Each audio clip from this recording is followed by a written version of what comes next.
Ciao bambini, guardate dove sono.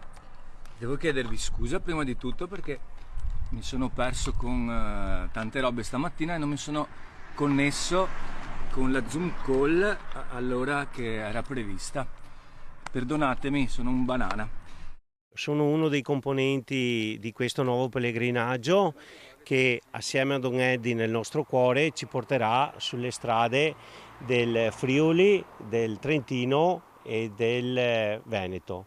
Facciamo un giro ad Anello e ritorniamo a Cavrie. Una pedalata, anzi un quarto pellegrinaggio, come lo chiamano loro, attraverso Veneto, Trentino e Friuli Venezia Giulia per ricordare la figura di Don Eddie Savietto, il sacerdote missionario scomparso nel dicembre del 2023 in Brasile a soli 51 anni, mentre si trovava nella sua parrocchia a Pacaraima, al confine con il Venezuela.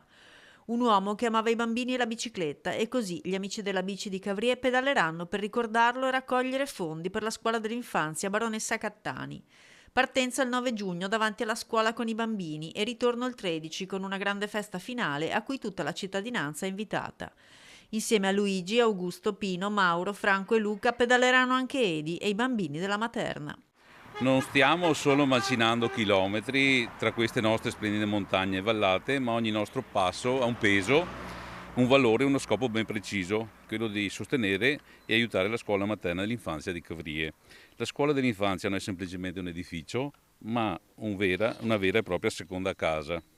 In un'epoca dove le nostre comunità affrontano tante sfide, mantenere vivi e sostenuti questi presidi educativi è un dovere morale. È un atto d'amore immenso per il nostro territorio. La prima tappa sarà Motta di Livenza, dove gli amici si fermeranno per una prima preghiera prima del viaggio attraverso territori di grande bellezza. Questo pellegrinaggio che per noi è importante perché ci ricorda che qui per 8 anni c'è stato Don Eddie che ci ha custoditi, ci ha aiutato a portare avanti il nostro intento di scuola dell'infanzia parrocchiale. Un'idea nata proprio dal Don, che ispirerà ogni chilometro e per chi volesse donare, sui social degli Amici in Bici di Cavrie si troverà anche il numero di conto corrente al quale poterlo fare. Nei nostri giri pomeridiani un giorno ha buttato lui l'idea del primo pellegrinaggio, andiamo a Roma insieme. Siamo partiti io, Gianni e Augusto assieme a Don Eddie. Don Eddie è sempre stata una persona molto carica di vita, di entusiasmo, di energia. Lui è quello che ci ha insegnato tante cose, è quello che è stata sicuramente la nostra guida in questi anni.